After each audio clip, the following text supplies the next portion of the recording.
ඒයි සුදු මහත්තයා බලනවක චුට්ටක් මේ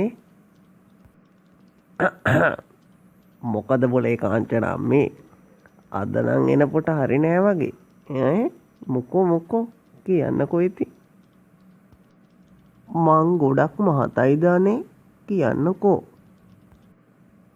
පිස්සුද කාංචන ඔය ගාන නියමයි ඕක හොඳට ඔයාට ගැලපෙනවා මං කැමතියි ඔය ගානට ෂේප් එකට ඉන්නවනේ ඔයා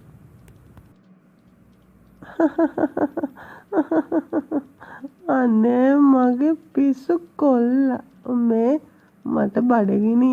මාව ෆ්‍රිජ් එක ළඟට උස්සන් යනවකෝ නෑ ඔයා කලබල වෙන්න එපා මං ටක් ගාලා ගිහින් ෆ්‍රිජ් එක මෙතෙන්ට උස්සගෙන එන්නම්